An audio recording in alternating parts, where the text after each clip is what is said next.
Hola amigos de Calidad de Vida.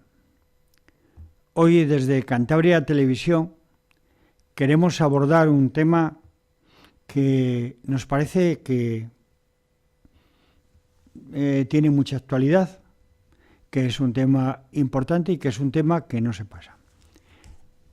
Es un tema, por lo que digo, de rabiosa actualidad siempre, no porque estemos hoy y hayamos vivido hace pocos días un episodio de violencia en las aulas que nos ha llamado mucho la atención, que ha sido muy mediático.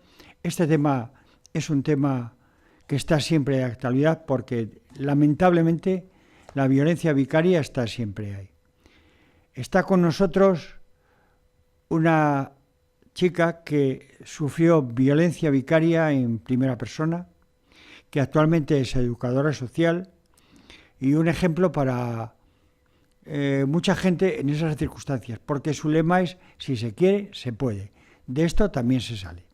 Está con nosotros Sofía Bazurto, que es educadora social en el SOAN de Torlavega, en la Fundación Amigó, y que es una persona que sabe de qué está hablando, porque, como les decía, además de ser una persona que sufrió en su momento esa violencia vicaria, es una persona que está educando y ayudando a mucha gente en las mismas circunstancias. Hola, Sofía. Hola, ¿qué tal?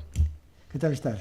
Bien. ¿Contenta de estar aquí? Muy contenta, muy contenta. Bueno, pues nosotros estamos más contentos porque tenemos en primera persona el testimonio de una persona que realmente puede hablar del tema con mucha autoridad.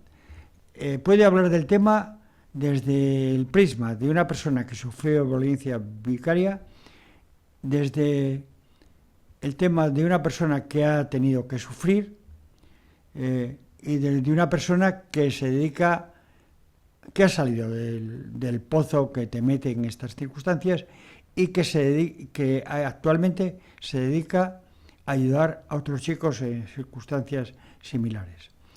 Háblanos un poco, por favor, de cómo fue tu niñez. Pues, de momento muchas gracias por la introducción. Soy Sofía Basurco y sí, soy superviviente y víctima de violencia intrafamiliar, violencia vicaria.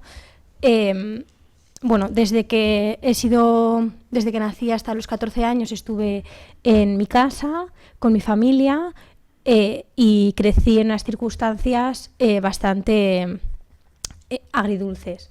No puedo decir que mi infancia haya sido completamente infeliz porque estaría mintiendo y habría mucha gente que sabría que es mentira porque no es así. Ha habido una parte de mí que he sido una niña pues muy feliz, con muchas inquietudes, con muchas motivaciones, con muchas ganas de conocer el mundo, pero también he tenido muchas cadenas que no me han permitido disfrutar de la niñez todo lo que me hubiese gustado. He sufrido violencia física y psicológica desde pequeña por parte de mis progenitores y a los 12 años falleció mi madre y me quedé con mi hermana y con mi padre en mi casa. Hasta ese momento era una niña con luces y con sombras, y al cumplir los 12 se acabó la luz, se apagó y me adentré en una oscuridad pues delicada, complicada y difícil de gestionar. Hasta los 14 que decidí dar un golpe en la mesa, decir basta y salir. Seguramente la preadolescencia tuvo algo que ver. Sí, para mí la preadolescencia ha sido quizás una de las peores etapas de mi vida. Ya, pero de alguna forma tú venías de una niñez, digamos, normal. De una niñez normal dentro de desarrollar una situación de desamparo, que es una situación de desprotección, de desamparo, con padres que las responsabilidades de ser padre están en un segundo plano y hay otras prioridades más cercanas a la mala vida, digamos, antes que priorizar el ser padre. Entonces ha sido una infancia pues con mucha desprotección. Con luces y sombras. Así es. Y luego ya la preadolescencia desapareció. Sí, el desaparecer la figura de tu madre y la preadolescencia aceleraron el desamparo que ya sentías. Sí. Y dime una cosa, Sofía, para intentar comprender, para que quien nos está escuchando viendo pueda entender. Primero, viviendo tu madre, ¿sentiste ese desamparo? Era muy pequeña. Yo creo que los últimos años de mi vida con mi madre sí lo sentí. Los primeros era muy pequeña y creo que un niño cuando vive una realidad que es únicamente esa, cree que lo que vive es normal, que es una cosa que incluso cuando pasan los años o incluso a día de hoy tengo que trabajar en que hay situaciones de mi infancia y de mi pasado que yo he vivido que ahora como educadora social digo, es que no es normal. Vives. Claro, no es normal, o sea, esto no se puede tolerar. Y yo en su día lo toleré porque ni tenía la edad, ni tenía las herramientas, ni sabía lo que estaba bien y lo que estaba mal. Entonces, desde la perspectiva de una niña de 5, 6, 7 años, ¿lo que vivía era una infancia normal? Sí. Con una perspectiva de una mujer de 23 años que estudia educación social, ¿era una infancia normal? No, no lo era. No lo era y fue oscureciendo mucho más esa realidad a medida que los años iban pasando y yo iba siendo más consciente de la situación. Y yo trataba de usar mi voz como arma para defenderme de la situación que estaba viviendo. Ya, está claro que ya en la infancia, cuando eras una niña, cuando empiezas a darte cuenta de las cosas, ves que algo ya no va bien. Hay algo que no va bien, que nunca fue bien y ahora es cuando me estoy dando cuenta. Ahora es cuando me viene la vergüenza de mi familia, incluso de mí misma, viene la culpa, pero sobre todo, que es una cosa muy curiosa, viene la responsabilidad de pensar que lo que está sucediendo en tu familia y lo que el resto de gente ve desde fuera, lo estás generando tú como una niña, es tu responsabilidad, es tu culpa. Entonces acarreas con una vergüenza, con una culpa, que luego es un lastre que cuesta mucho soltar. Yo no entiendo muy bien de qué puede sentirse culpable un niño. O sea, es que no lo puedo entender. Bueno, hay situaciones en las que siempre se intenta hacer culpable a la víctima de la consecuencia que tiene los actos de una niña de 10 años. Es decir, si una niña de 10 años llora o ha discutido en el colegio, no es tu culpa como niña de 10 años que ha discutido en el colegio que uno de tus padres vaya y monte un espectáculo en el colegio que sea de vergüenza, que a día de hoy todavía puedo seguir recordando al 100%. No es mi responsabilidad. Pero luego cuando tú llegas a casa se te hace responsable y se te culpabiliza de lo que acaba de suceder en el colegio por parte de tus padres o por parte de tuya, por parte del equipo educativo. Ese problema que se ha generado en el colegio es culpa tuya. Porque si tú no te hubieses metido en una pelea, si tú no hubieses hablado, si tú no te hubieses quejado, si tú no hubieses contado, yo no habría alzado la voz, no habría levantado la mano, no me habría enfadado, no te habría castigado, no te habría... Al final, la culpabilidad y la responsabilidad es del menor que actúa, cuando efectivamente no es así. O sea, que tú te pasa la época de niño y llegas a la preadolescencia y eres feliz medianamente, pero la situación todavía es sostenible, aunque ahora mismo, si echas la vista atrás, hay situaciones de las que no te sientes feliz. No, para nada. Además, creo que es unos años tan delicados y tan difíciles que me cuesta mucho recordar en esos 3 últimos años momentos específicamente felices, de decir, recuerdo que fui a este sitio y me sucedió esto. Sí es verdad que hay con ciertas personas o en ciertos momentos de mi vida que era una niña contenta, pero en general lo que recuerdo era pues mucha lágrima, mucho dolor, mucho sufrimiento. ¿Y lo compartías con alguien? No. ¿Tienes abuelos, hermanos, tíos? Sí, pero... ¿De alguna forma has compartido eso alguna vez? No, lo intenté una vez, recibí una frase que a día de hoy soy consciente de que se dice mucho, y es que siempre se dice mucho que una hostia a tiempo no viene mal, o que si te han pegado es que has hecho algo para merecerlo. Entonces, cuando intenté hablar por primera vez y recibí eso, me cerré y jamás...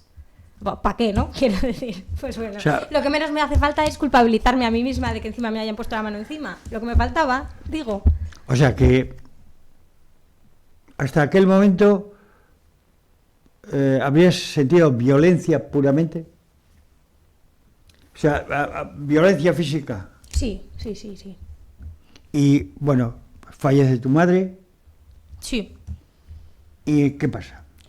Fallece mi madre y las responsabilidades, no solo de una madre, sino las responsabilidades de un padre o de una madre en un núcleo familiar, que son llevar la casa, la comida, facturas, ese tipo de cosas, de responsabilidades de adulto. ¿Tú eres la mayor? No, soy la pequeña, pero pasaron a mi persona.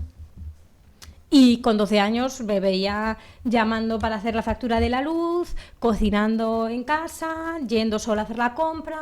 Bueno, cogí una serie de responsabilidades que no me pertenecían, una serie de madurez emocional que no me correspondía en ese momento. Y que no estaba preparada que para no estaba ello. Preparada para nada, para cogerlo, pero no me quedó de otra. Entonces, o lo tomas o lo dejas.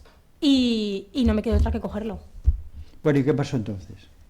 Bueno, eso fue un poco la situación en general y la situación con mi padre en ese momento oscureció a pasos agigantados. El maltrato físico aumentó, el sexual se dio en alguna vez, pero bueno, ese es un tema que dejamos ahí aparcado. Y el psicológico, por descontado, ese siempre está. Cuando una niña queda anulada completamente emocionalmente y psicológicamente es porque hay un maltrato psicológico de primeras, siempre lo hay. Ya. Lamentablemente fue así. Y, bueno, ya estamos metidos en esa situación y tú cada día vas viendo que puedes menos con ella, se te hace insoportable, ¿y qué haces?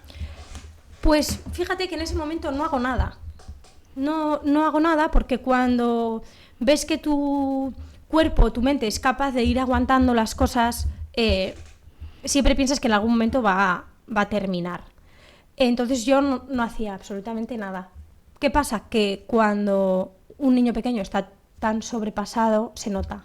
Se nota en el cole, se nota en el instituto, se nota en tu estado de ánimo, en cómo te relacionas con los demás, se nota. Entonces, yo viví situaciones en el instituto en el que se dejaban entrever que algo no estaba yendo bien.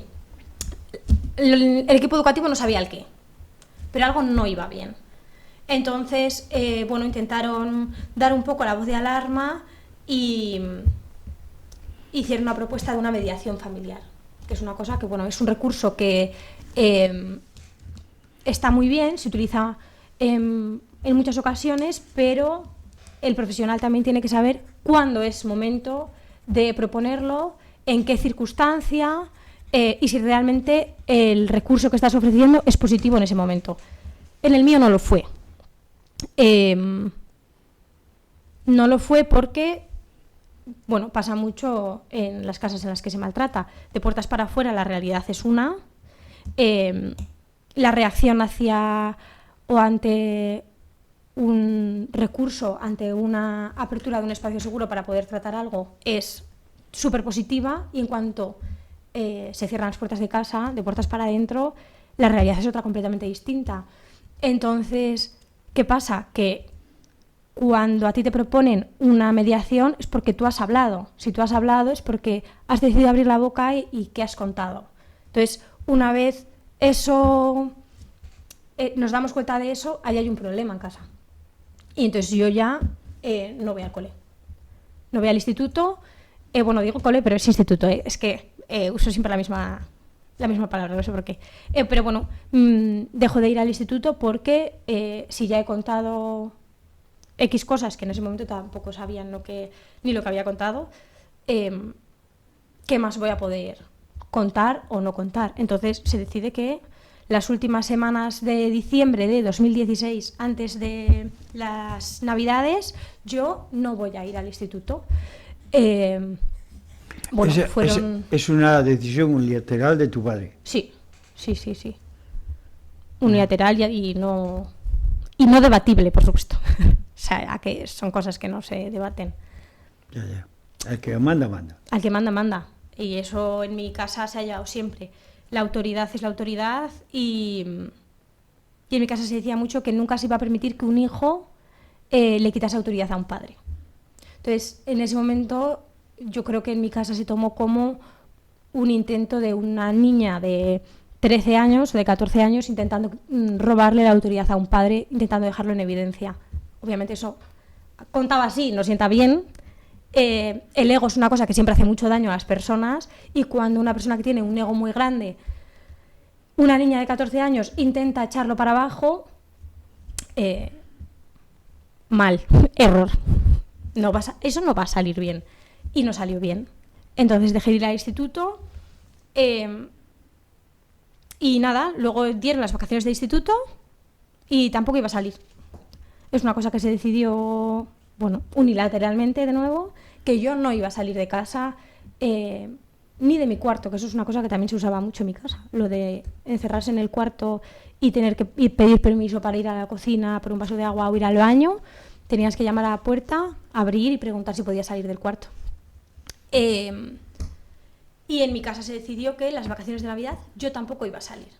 Bueno, claro, tengo 14 años, soy completamente preadolescente y adolescente no me vas a dejar sin salir. O sea, necesito una argumentación. Te rebelaste. Claro, porque además yo soy una persona que necesita siempre muchos argumentos, mucho debate. Siempre necesito que me digas el por qué. Quiero decir, hay una consecuencia ante algo, una consecuencia natural. ¿Por qué? ¿Sabes que yo es que con 14 años también era así? Necesito que me argumentes realmente las razones por las que tú has decidido que yo no voy a salir en Navidades.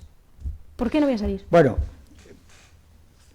con esto no, yo por supuesto que estoy a 2000 años luz de esas actitudes, pero sí que tengo que, la verdad tengo que decir que la educación que recibió gente de nuestra generación e incluso posterior era el que manda.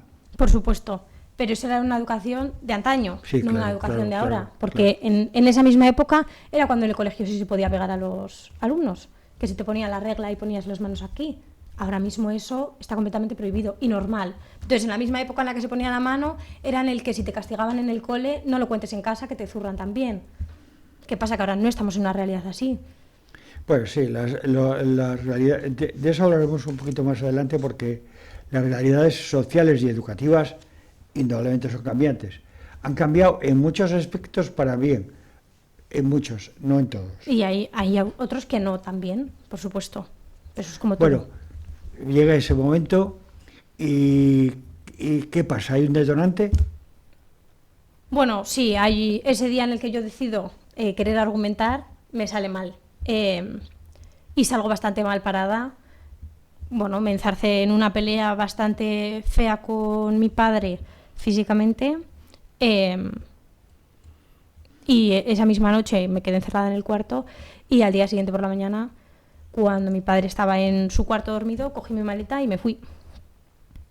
Metí ropa de verano, ropa de invierno, algo de dinero que tenía por ahí, un pasaporte. No sabía dónde me iba, pero me iba. Y en el momento en el que iba haciendo la maleta, todavía no tenía claro a dónde iba a ir. Entonces abrí la puerta y marché corriendo hasta que llegué a algún sitio. Y mientras iba corriendo iba decidiendo a dónde iba. Y llegué a la puerta de mi instituto. Y allí en el instituto me vieron entrar con la maleta, me vieron entrar como llegué. Y entonces en ese momento dijeron, llamamos a servicios sociales y nos vamos a la Guardia Civil a poner una denuncia. Y eso fue lo que ocurrió. Me fui a la Guardia Civil, intenté poner una denuncia y lo que sucede es que esto sucede mucho a día de hoy, en muchas ocasiones no puedes denunciar un maltrato psicológico, ni muchísimo menos, que eso tiene que tener un seguimiento increíble, y el físico no basta solo con que vayas recién salido de la pelea. No te sirve. Tienes que ir a un médico, tiene que hacerte un parte de lesiones, cerciorar que eso ha sido así, que es de la consecuencia de una pelea, de que ha sucedido algo, y entonces con ese parte de lesiones... ¿Tú tenías marcas? Claro. Y con ese parte de lesiones yo vuelvo a la Guardia Civil, pongo la denuncia en la Guardia Civil, y en ese momento se abre una incógnita que es a dónde voy. Porque hay, la ley y la sociedad en general siempre tiende mucho a proteger al menor, encaminado siempre a una reunificación familiar. Es decir, que aunque se le tenga que sacar del hogar, del núcleo del hogar donde está viviendo con sus progenitores, o si es su abuela, la persona con la que convivía hasta ahora, le sacan de ese hogar, de ese núcleo familiar, y intentan colocarlo en otro punto familiar cercano para evitar la salida y el desarraigo completo familiar del menor. ¿Qué pasa? Que en mi situación era pues bastante improbable,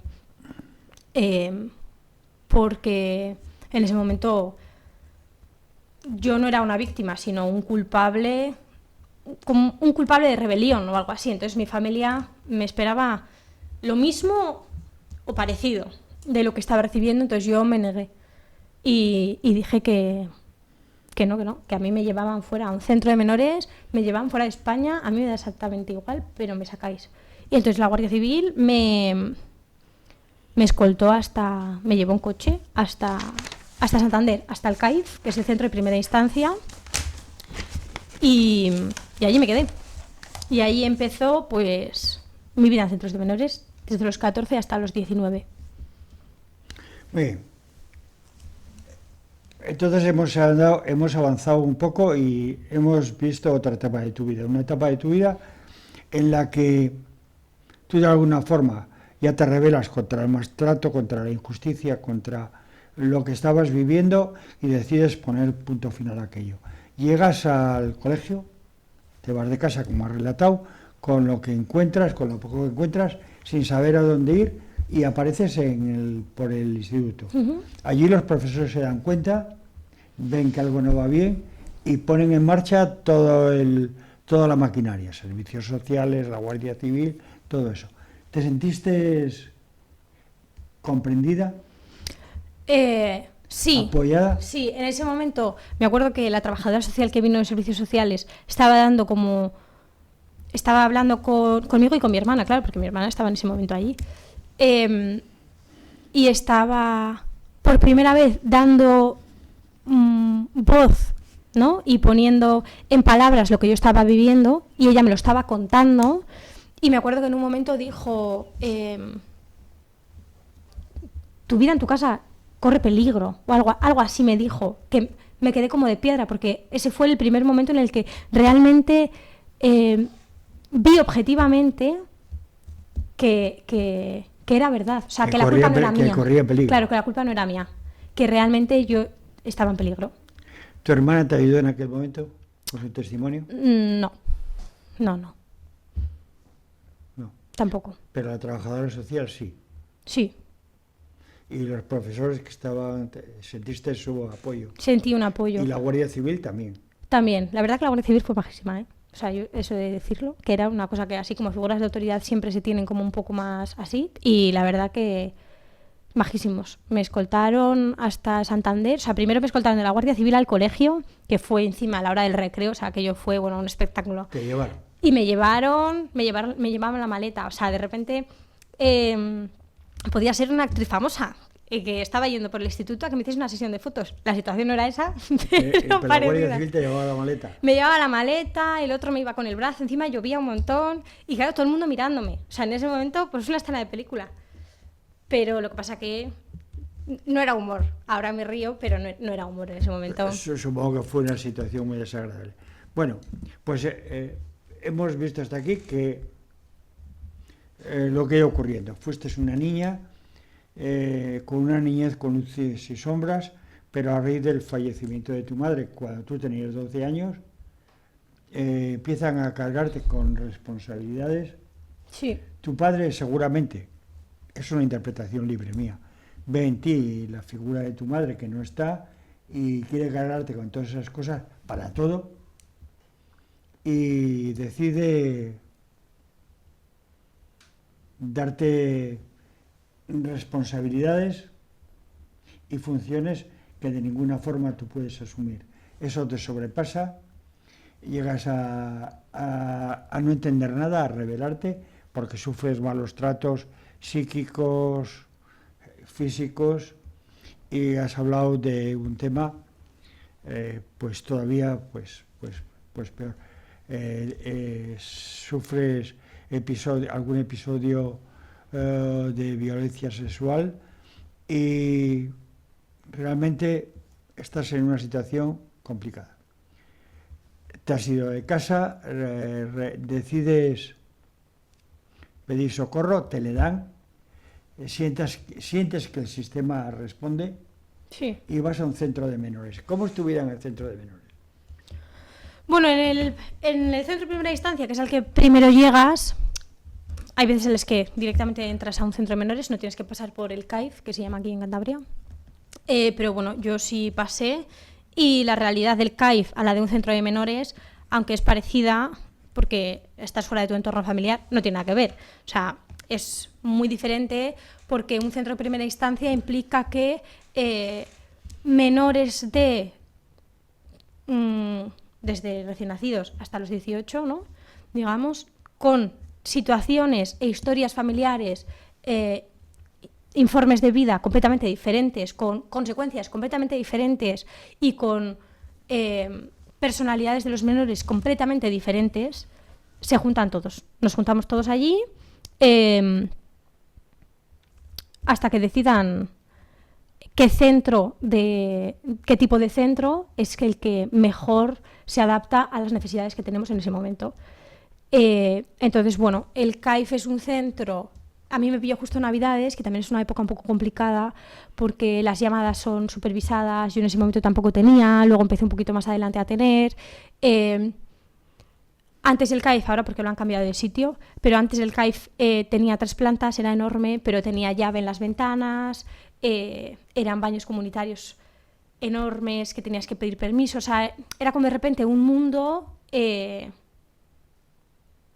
no como una cárcel de menores, pero realmente cuando no conoces lo que son los centros de menores lo vives un poco así, porque tienes que pedir permiso para subir las escaleras y para bajar, para ir al baño, para sentarte en el sofá, para jugar a un juego de mesa, para lavarte los dientes, para absolutamente todo. Tienes horarios de duchas, tienes horarios de comida, tienes horarios de estudio, tienes horarios de comunidad en los que puedes estar con tus compañeros, horarios en los que no. Entonces, bueno, aquello era un poco sorprendente, pero estaba segura. O sea, quiero decir, sabía que en ese aspecto tampoco iba a sucederme nada. Peor de donde venía tampoco iba a poder ir, una vez ya estaba en servicios sociales. O bueno, ese era mi pensamiento. Luego aquí cada uno tendrá su historia en la que piensa que pues, en los centros de menores ha tenido una historia o una vivencia peor que la de su casa. Completamente respetable, porque conozco historias que son así y es verdad. En mi caso no fue así. Y después del CAIF me derivaron a un centro de menores que es un piso tutelado aquí en Cantabria, en Ángeles Custodios. Puedo decir el nombre porque pedí permiso para decirlo en el periódico, entonces no creo que haya ningún problema en decirlo ahora. Ángeles Custodios, que las mando un saludo desde aquí, porque la verdad que para mí mi vivencia allí fue increíble, impecable. O sea, realmente fueron unos ángeles custodios. Fueron los ángeles custodios, sí, sí, sí. Luego ya cuando tuve 18 me tatué las alas de los ángeles custodios. Están en Santander, ¿verdad? Sí. Canalejas. Están, bueno, no sé si puedo decir dónde están por seguridad el menor, pero bueno, están en Santander. Tienen varios recursos porque es una asociación, o sea, es la asociación nacional también. Entonces, muy, muy bien. Allí muy bien. Hombre, también no dejamos de ser 10 menores viviendo juntas, con unas normas, que hay veces que se te dice que no, discutes. he hecho cosas bien y he hecho cosas mal, que yo no dejo de ser adolescente y la he liado. Has pasado la juventud. La he liado y he hecho de todo, pero en un entorno seguro y teniendo que trabajar mucho. Y protegida. Y protegida, para mí era lo más importante. En ese momento protegida. O sea, que eso cambió tu vida. Sí, luego obviamente hay partes en las que, como te he dicho antes, se tiende mucho a la reunificación familiar, aunque ya se te haya sacado de tu núcleo familiar y de tu hogar. Hay un plan de reunificación familiar que siempre la ley tiende a ese plan de reunificación familiar. Entonces yo cuando estuve en los centros de menores hubo una temporada corta pero intensa en la que yo iba a pasar los fines de semana con mi padre. Hasta que, aparte de yo negarme, al final terminaba accediendo y yendo, pero hubo un momento en el que la situación era insostenible y le retiraron la tutela a mi padre también. Entonces yo pasé a ser tutelada por el gobierno.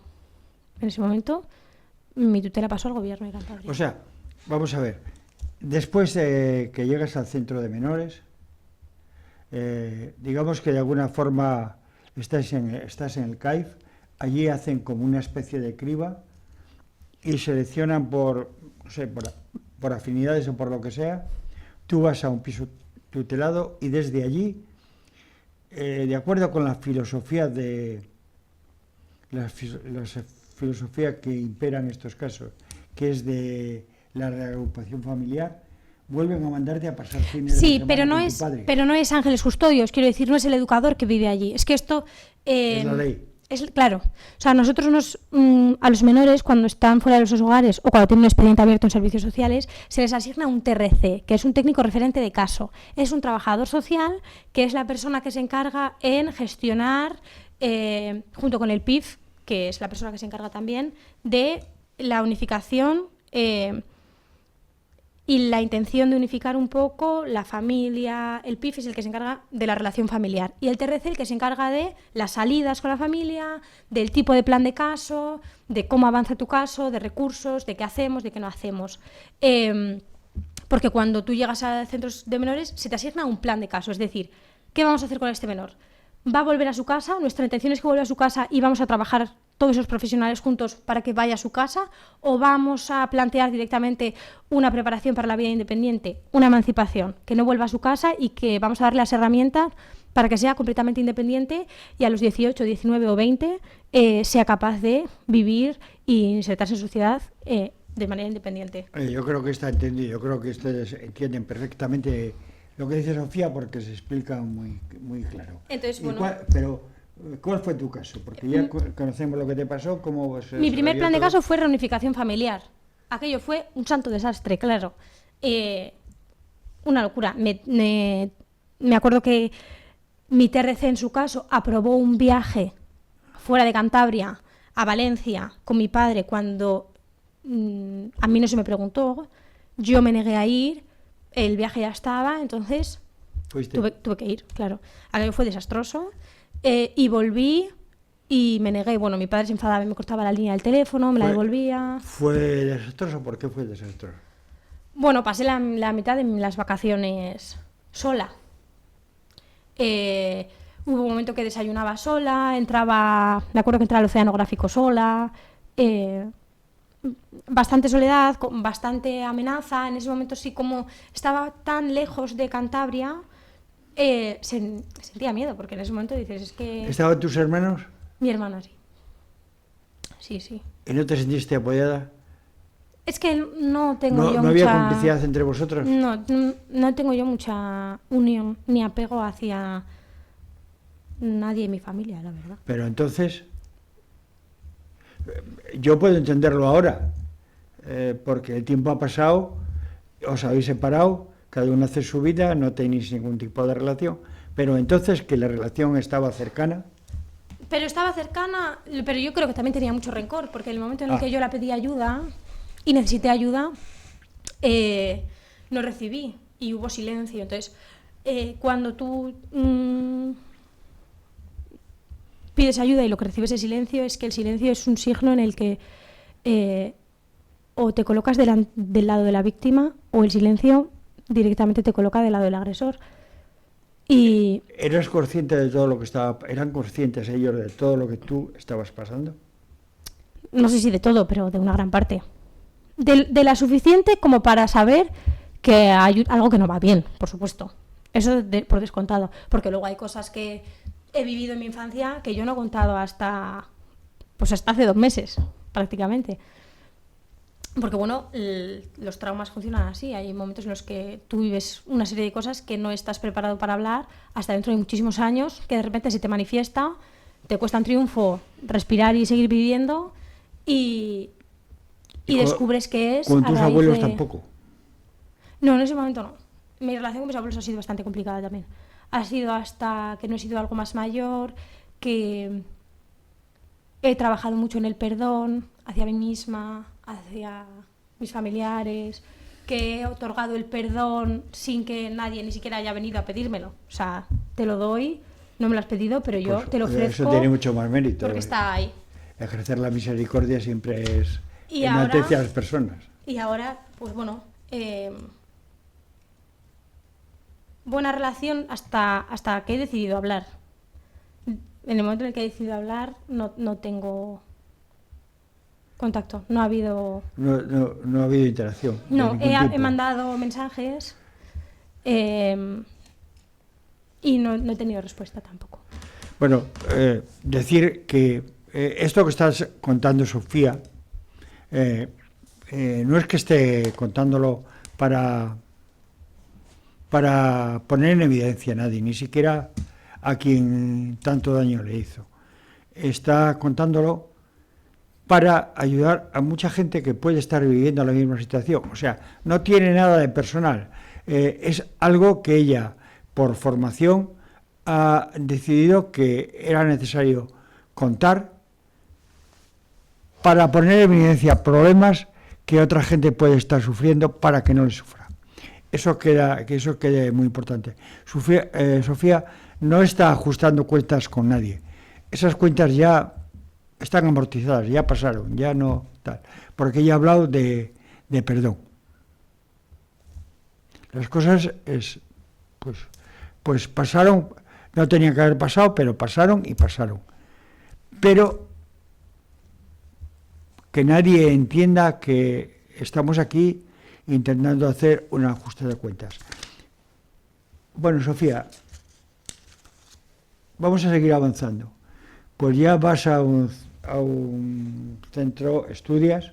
Estudio, siempre he estudiado. No he dejado de estudiar. Te formas, haces el bachiller, vas trabajando, te vas formando en la UNED y consigues un título universitario de educadora social. Sigues trabajando, ahora mismo sigues estudiando psicología, otra titulación. Es decir, tú vas evolucionando, tú has podido salir sin más de un pozo angustioso en el que te metió la vida. Sí, mucho trabajo personal, de crecimiento personal. Mucha fuerza. Mucha fuerza de voluntad y como todo proceso, un pasito para adelante María y otro para atrás. Avanzo 2, voy para atrás con 1, avanzo durante un mes y otro mes parece que he retrocedido 3 meses. Todo es un proceso, los procesos van así, pero siempre con un objetivo claro, que es ser constantemente la mejor versión de mí misma para poder tener el futuro que yo quiero. Bueno, ¿y dónde estás ahora? Ahora estoy trabajando como educadora social en una fundación que me encanta, que es Fundación Amigó, aquí en Torrelavega. Estoy independizada desde hace varios años, bastantes. Me independicé a los 19 y ahora tengo 23. Tengo mi pareja y estudio y un poco trabajando en dar voz y ayudar a todos los menores que están todavía en sus hogares para ayudarles a que hablen y ayudar a todos los adultos que están a su alrededor a darles ese impulso de de que hablen, que sean voz y que su palabra y lo que ellos cuenten pueden salvar la infancia y la adultez de un menor. También trabajo para menores que están ahora mismo en un recurso, están institucionalizados, que no saben muy bien qué hacer o cuáles pueden ser sus objetivos, cuáles pueden ser su plan de caso personal. Les ayudo con esa motivación de decir, es que sí puedes, quiero decir, es que yo pude, yo que no soy nadie. O sea, quiero decir, desde el conocimiento, claro, tú puedes decir que se puede. Claro, es que yo lo pienso mucho porque soy una persona que siempre ha tenido que trabajar mucho en la envidia, como la admiración desde un lado de inseguridad o de menosprecio hacia mí misma por pensar que lo que hacen otras personas yo no iba a poder nunca llegar a hacerlo en muchos ámbitos de mi vida, hasta que de repente un día me he sentado y he dicho, es que lo que yo he hecho, hay muchas personas que a día de hoy les hubiese encantado poder llegar a hacer o ahora mismo les encantaría poder hacer, pero es que yo, que de verdad que no he sido nadie más que una persona que ha querido estudiar y trabajar y poder sacarse las castañas del fuego sola, ha podido, cualquier menor que esté institucionalizado, que quiera, va a tener unos profesionales que le arropen, que le ayuden a hacer un camino que quiera, a trabajar de lo que realmente quiera y a perseguir el sueño laboral y personal que quiera. Y aparte de eso, trabajo también ayudando un poco a esa motivación para el resto de profesionales de decir, se puede, o sea, es que se puede. Ya, hay mucha desmotivación ahora mismo, Claro, pero fíjate eso, Sofía, a mí me gustaría que fuésemos capaces de dar unas pautas a los mayores para ver qué síntomas ofrece una persona que está en la situación que tú estabas y qué se puede hacer para ayudarle.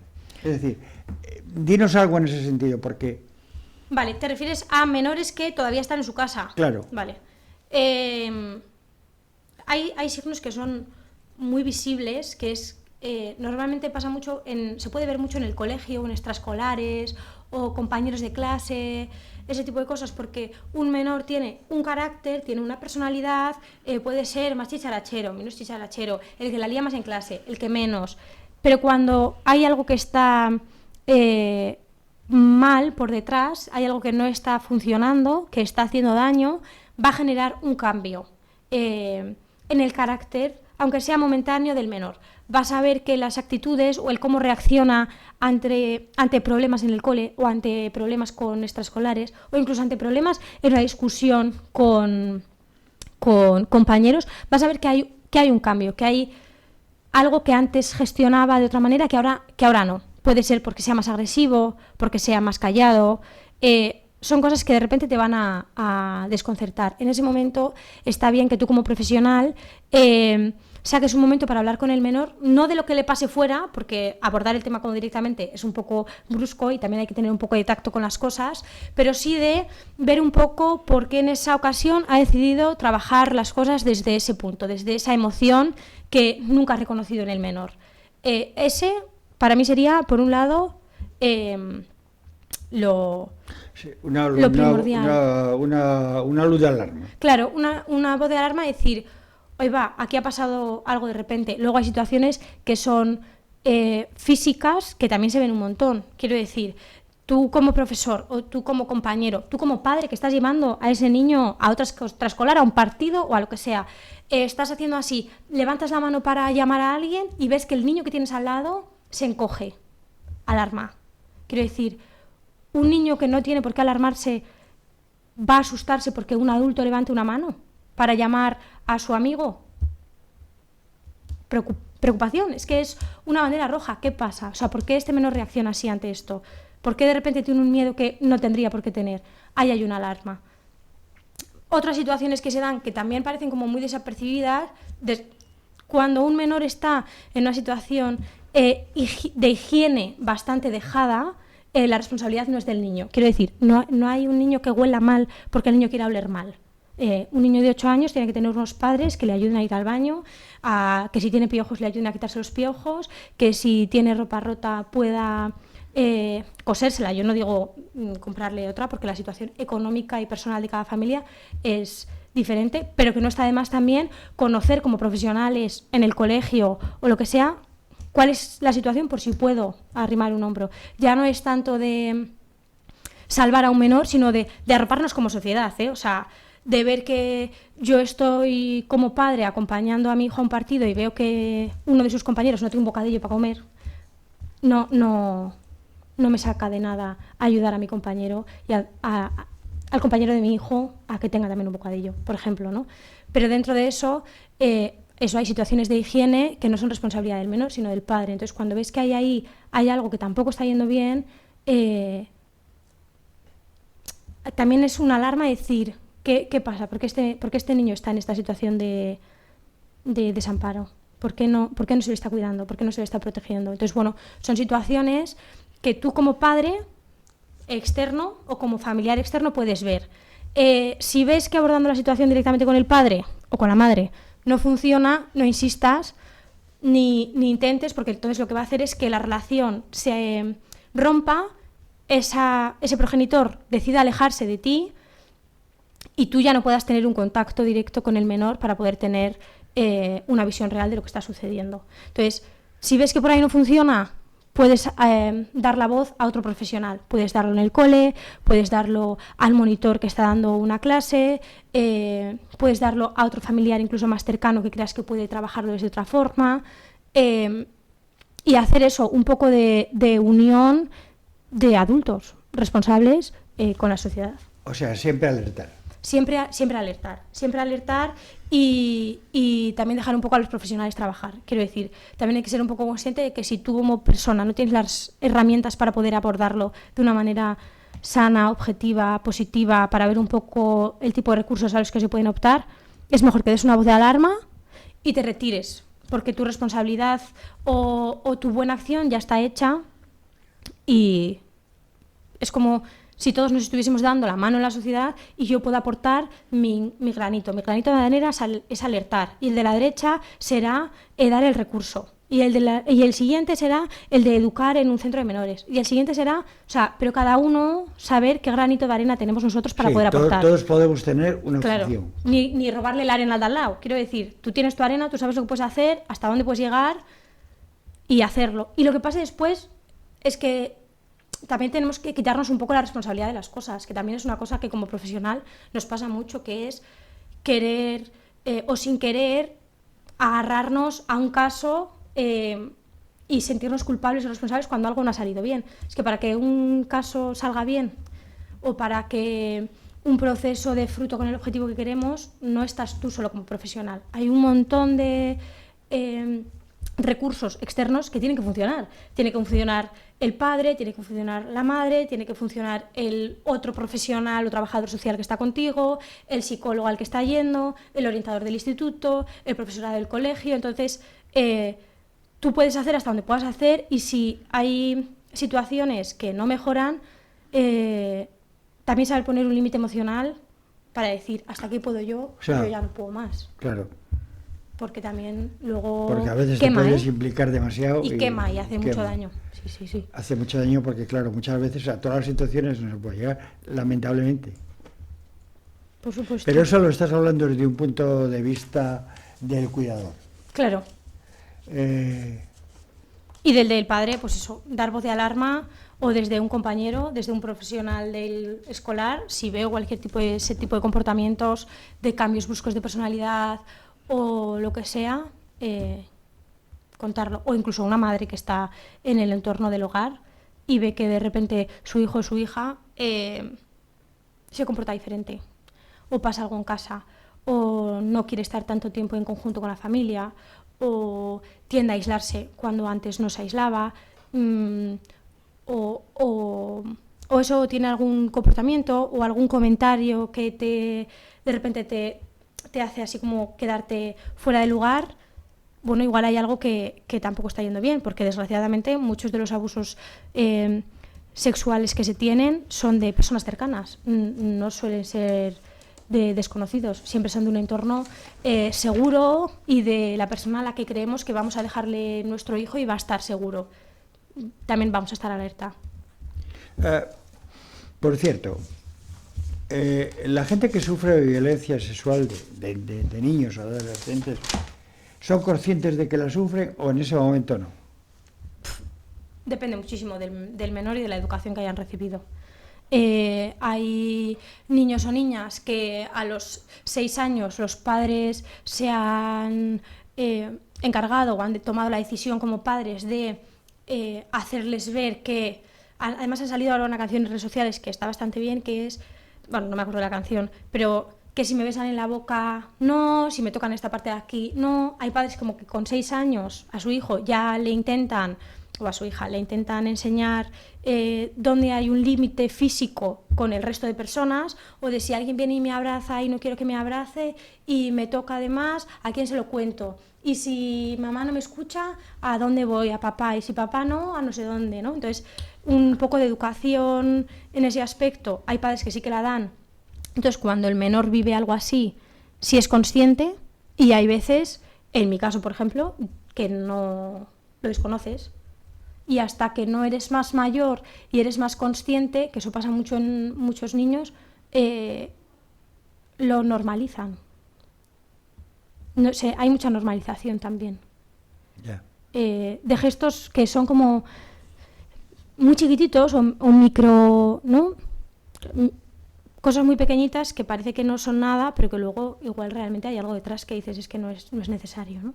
Que te acerques y le hagas eso a mi hija, o que te acerques y le digas no sé qué a mi hija, no es necesario, pasa una línea un poco innecesaria, pero luego hay mucha normalización. Jolín, pero si solo he hecho, o si no pasa nada, si es una niña, si es no sé cuánto, entonces hay una línea también de normalización de según qué tipo de cosas en la sociedad que a veces que no es necesaria. Entonces, bueno, hay menores que son conscientes y hay menores que no, o se dan cuenta más adelante. O sea que esto es un problema de educación. Pero de educación en el niño para poder verlo, de pero de educación en en general en el adulto que decide. O sea, quiero decir, en el adulto que decide, o en el adolescente de 16 años que quiere a la prima de 4, o me da igual, es un problema de educación de base, de falta de educación sexual, de falta de límites, además de cosificación también como de la mujer y mucho más de la mujer en la niñez. O sea, no hay una marioneta y no puedes decidir hacer con el cuerpo de otra persona lo que te plazca, independientemente de quién seas. Es que no eres nadie para tocar a nadie.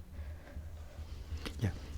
O sea que la realidad de los centros de la realidad que hay intrafamiliar, en muchos casos no sabemos lo que ocurre, porque seguramente son cosas que no se ven, que la gente tendemos a normalizar cualquier situación para no complicarnos la vida, pero que hay unos signos a los que tú has dado que debemos ponernos por lo menos en alerta y de alguna forma reaccionar, intentar ayudar. Sin dramatizar, pero por lo menos... Pero bueno, una alarma tampoco está de más, ¿no? No pues hay sí. que ponernos como locos, pero bueno. Bueno, y indudablemente esto se me ocurre que llegado a este punto de violencia intrafamiliar, vamos a hablar de un caso que ha ocurrido recientemente en Santander, en un instituto, que es vamos a calificarle como no sé, realmente es que no sé cómo calificar, me produce tanta indignación que haya gente, que una persona con una discapacidad profunda, que esté en una silla de ruedas, se atrevan a hacerle cosas que no lo puedo entender. Yo creo que hay que estar muy enfermo para hacer algo así. ¿Cómo lo ves, Sofía? Tú que vives este mundo, que has conocido lo que es sufrir abusos, qué es lo que te has sentido vilipendiada, que has estado mal, que estás en contacto con esa realidad cada día, con chicos que tienen problemas. ¿Cómo ves este mundo? Bueno, para empezar, me parece una situación de máxima crueldad, pero es una crueldad atroz. Pero, sí, pero tonto, seguramente. Pero sí, además es que yo, por ejemplo, cuando lo vi, además me lo contaron los chicos de la casa. Y yo dije, por favor, es que no me lo enseñéis, porque además es una cosa con la que se sufre un montón, que dentro además de que la situación sea atroz, hay además un incremento de la situación por la cámara, por las redes sociales, por el que filtra información de los menores, por el que, o sea, es una catástrofe, pero es una cosa que no solo a este menor al que ha sido agredido, en general la baja tolerancia a la frustración, la rabia y la ira en los menores a día de hoy está aumentando enormemente. Es una cosa que está presente, que está a la orden del día y que hay un problema de base, ya no sé si de sociedad o otra vez de educación. Es que para mí la educación tiene una base tan profunda en tantas cosas que ya no solo de educación de historia o educación sexual, sino una educación en valores, en una educación en el respeto que como que de repente se ha borrado. Eso se tiene en casa, ¿eh? Claro, pero no está. Ya. Y cuando no está... Yo esto lo creo que ha sido algo... Es que hay que tener una cabeza muy... Es que no, es que No, es yo estos chicos yo no injustificable. sé qué les ha podido pasar. Es injustificable. Nada. Porque seguramente que son buenos chavales y que tienen un comportamiento. No los conozco ni No, ni yo tampoco. pero tampoco tengo interés. Quiero decir que me da igual si sacas buenas notas y luego como persona eres atroz. Me da exactamente igual. Entonces, es que creo que con la violencia y con la violencia innecesaria, pero hablo de ellos, con como el que grabó, el que no fue a avisar, como el por qué podían estar en una aula cerrada, dónde estaban los profesionales, en qué momento de la mañana se dio. Es una situación como muy difícil. Sería la primera vez, que es un interrogante que todos tenemos. Es decir, esto alarma. Bueno, yo, el famoso bullying en los colegios, bueno, los que tenemos ya, los que estudiamos en los años 50 y 60, los que fuimos a la escuela en los años 50 y 60, pues la realidad social era completamente diferente, la educación era también completamente diferente, había mucho el orden en el mando, y había otra cosa, y es que la gente iba muy poco a la escuela. Yo recuerdo que en la época mía había en Santander un instituto que era el Santa Clara, y se acabó la fiesta. Después ya fueron proliferando.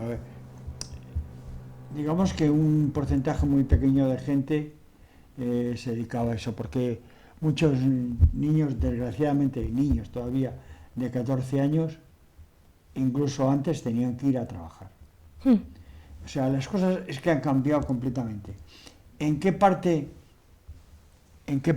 las cosas se nos han desmandado de esa manera? Bueno, creo que también históricamente siempre ha habido... Siempre ha habido bullying, siempre ha habido violencia, siempre ha habido situaciones descabelladas que no se entienden desde el y todos los valor hemos ético. Hecho. Todos alguna vez en algún hemos momento, dado una colleja a alguno, por supuesto, si yo desde un desconocimiento quizás, desde una normalización de la violencia en amistad, que es una cosa que también sucede mucho cuando entre los jóvenes nos insultamos o nos pegamos, pero estamos de broma, sigue habiendo una base de normalización de la violencia que es necesaria. Entonces, cuando lo que antes se utilizaba como insulto, como por ejemplo maricón, lo que sea, que a día de hoy se sigue viendo que sigue siendo un arma para poder agredir e incluso asesinar, porque el caso aquí ha habido casos en España este año y el año pasado de asesinatos por homofobia. A día de hoy, entre los jóvenes también hay una normalización de decir, no, le llamo maricón, pero porque es mi colega. Pues muy bien. Es una forma de hablar. Pero hay una normalización de base, que entonces lo que antes era una violencia tremenda, ahora es una base normal. ¿Qué esperamos que haya cuando haya una violencia? Cuando tú ya normalizas una serie de violencia porque pasa a ser cotidiana, cuando haya violencia de verdad, ¿dónde va a estar el límite? No hay un límite. No hay un límite, no hay una consecuencia, no hay un conocimiento de la consecuencia, no hay nada. Entonces, es un tema que, vuelvo a repetir, que está de base en la educación en casa, en la educación en los colegios, en la ley que proteja al menor que se agrede, que se proteja a las personas en riesgo de exclusión. Es que sigue siendo un trabajo de equipo. Yo creo que el problema principal, yo creo, que está en casa, que todos digamos a nuestros niños, oye, hay que respetar al que tienes al lado y al profesor. Yo creo que eso es importante. Por supuesto. Yo creo que por ahí tenemos que volver y después seguramente pues no aprovecharnos de pero no es la palabra aprovecharnos, no magnificar estas cosas, es decir, no ocultarlas, pero no ponerlas como ejemplo de lo que está ocurriendo, porque yo creo que el ejemplo de lo que está ocurriendo debía ser justamente lo contrario. Sofía, tú desde un mundo que has vivido, un mundo con dificultades, de tu convivencia diaria profesional con este tema, ¿cómo ves el futuro? ¿El futuro de quién, en general? Social. Bueno, el futuro social está... Bueno, hay de todo, quiero decir. Que hay de todo en la realidad. Claro, para mí la ¿cómo juventud proyectamos el futuro? Para mí la juventud del día de hoy ha conseguido una serie de cosas que no se ha conseguido en otras generaciones, que no deja de ser la visibilización de un montón de colectivos, la visibilización de este tipo de agresiones, la visibilización de salud mental, de la importancia de la salud mental, del trabajo en valores. Son cosas que a día de hoy se trabajan porque los jóvenes lo trabajan, porque los jóvenes también hablan y salen, pero eso es una parte de la sociedad. Es que hay otra parte de la sociedad que la política no importa, me da igual, no voto, no me interesa, todo es política. O sea, no se nos puede olvidar. Entiendo que los partidos que hay ahora mismo no te guste ninguno o todos te parezcan una bazofia, no lo sé, pero es que la educación de tu hijo, si tienes en un futuro, o la educación tuya, si quieres ir a la universidad, es educación. El que te arregle en la calle de tu casa es política también. La universidad es política. El dinero que tengas de ayudas es política. Los recursos públicos son política. Todo es política. También tenemos que trabajar por ser una voz, por trabajar, por manifestarnos y por querer seguir trabajando y conseguir un mundo mejor, porque también hay mucho pasotismo, mucha ignorancia en según qué ámbitos. Entonces, en el futuro veo mucho individualismo, que es una cosa que a día de hoy se da mucho y no es nada buena. Hay mucho individualismo y poco trabajo en equipo y de sociedad. Es decir, fíjate que estamos volviendo un poco al planteamiento inicial de esta pregunta, de lo que ha pasado con estos chicos del instituto. Hay tanto individualismo que sus compañeros, que habría muchos, no se dan cuenta que 4 estaban haciendo el zángano con un pobre chaval que no era capaz de defenderse. Claro, tampoco hay empatía, no hay... Eso es. Hay una serie de valores que no están. No están. Entonces, veo la sociedad muy dividida también. Pero bueno, está tan dividida, tan alejada, tan separada, que puede llegar a situaciones, y esto lo enlazo con otra cuestión que también tiene en estos tiempos que corren una importancia vital, que es la deshumanización que existe en muchos casos y la desprotección que existe en personas que se dedican a formar Háblanos de esto, porque Esto tú es- vives a diario en esta situación. Sí, lo que pasa que también cuando... Bueno, entiendo que te refieres a la noticia de Badajoz. Que la noticia de Badajoz Eh, ha sido, digamos, que la gota que ha colmado el vaso. Sí, la verdad que sí. Cuando yo he leído las noticias, tanto en el periódico como en las noticias del telediario, lo que sea, he notado también mucha desinformación, que esto es una cosa que a mí me hace que me palpite el ojo, porque entiendo que hay mucho desconocimiento de servicios sociales, de centros de menores, hay mucho desconocimiento, pero cuando tú cuentas una noticia tienes que contarla bien, y cuando es algo que de lo que no se habla, porque no entiendo por qué no se habla, tienes que poner una base de contexto que sea cierta y que sea verídica. Quiero decir, ¿esto ha sucedido en un centro de menores? Sí. Podemos también contar que hay tipos de centros de menores diferentes, que hay menores con casuísticas diferentes, que la ley divide en diferentes centros de menores, porque no todos los menores pueden convivir juntos. Quiero decir, hay situaciones o hay víctimas, hay agresores, hay de todo. Entonces, hay tipos de centro, hay tipo centros abiertos, centros cerrados, centros semiabiertos. Entonces, la ley ampara y organiza los recursos profesionales necesarios para cada uno.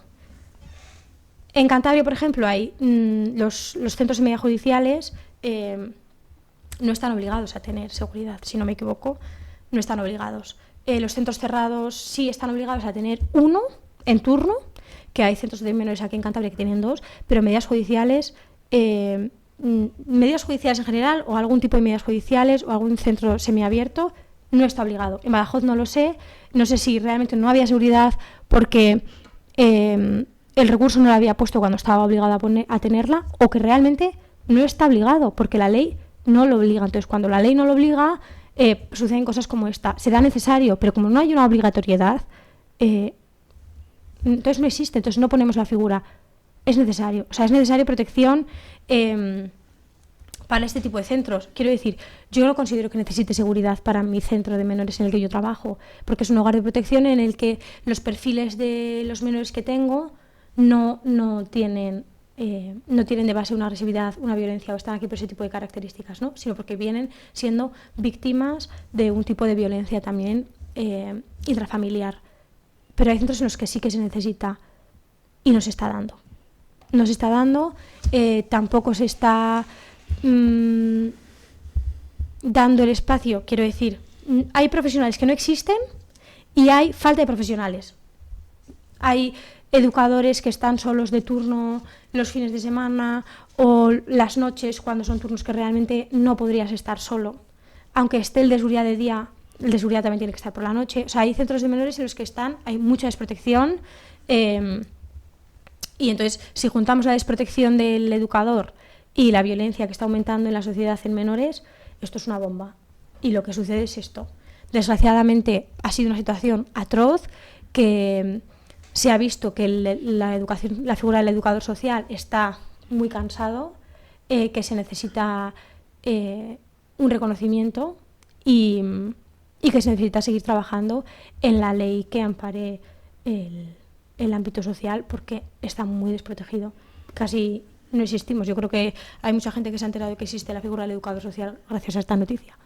Es verdad, porque el educador social, se habla mucho de asistente social o algo así, ¿no? Que es como cosas del pasado, de orfanatos, no se habla de centros de menores. No te suele, es que nosotros, la gente de mi generación no vivió eso.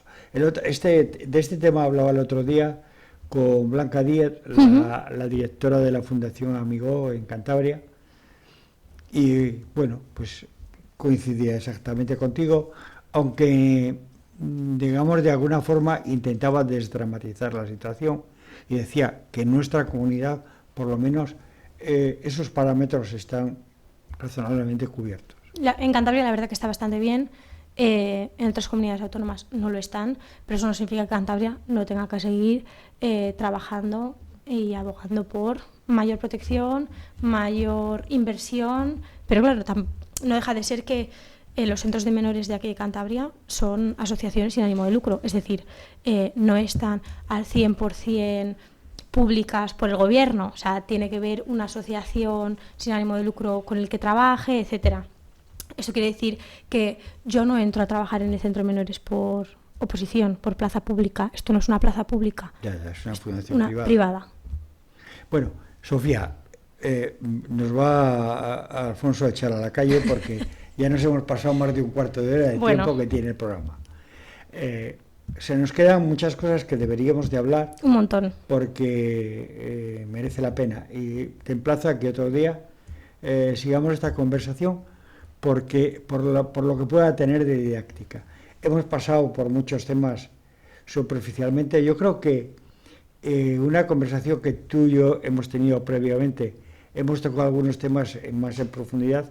Yo no he querido entrar en muchas profundidades porque quería que hablases de una forma genérica y que el mensaje ese de si se quiere, se puede salir. Ojalá que los adolescentes que nos puedan ver, y los jóvenes y los niños, si nos ven, que tomen el ejemplo de Sofía, el ejemplo de que si se quiere, se puede, y a todos ustedes quédense con su mensaje. Si ven alguna de las señales de alarma de las que hemos estado hablando, pónganse en guardia, y si es necesario denunciarlo, denúncienlo, porque van a hacer un gran bien al menor. Sofía, ¿algo más? No, muchísimas gracias. Las cámaras de esta casa están a tu disposición. Muchas gracias. Para el mensaje que tú quieras lanzar. Muchas gracias. Yo desde aquí quería dar un mensaje claro para todos los menores que están en sus casas en una situación de desprotección, que les animo a hablar. Aunque la primera persona no te escuche o la segunda, habrá alguien que sí quiera escucharte y ayudarte y tenderte una mano, y una vez tengas esa mano, no la sueltes. Coge todas las oportunidades que tengas para poder crecer, para poder estudiar, para poder desarrollarte completamente con todo lo que tú quieras hacer, porque puedes. Es que eres un niño. Si me estás viendo y estás en un centro de menores, sigues siendo un niño y ningún profesional te puede quitar la ilusión de dedicarte a lo que quieras dedicarte, de tener el futuro que quieras tener, porque el futuro es tuyo, es que no es del profesional que venga a ayudarte, ni de servicios sociales, ni del centro de menores. El futuro es tuyo y tú decides cómo vas a tenerlo. Así que te animo a que sigas persiguiendo los sueños que tengas, porque se pueden cumplir. Yo estoy cumpliendo uno de los míos, así que muchísimas gracias por estar escuchándome. Pues gracias, Sofía. Muchas gracias, y amor. gracias a todos ustedes.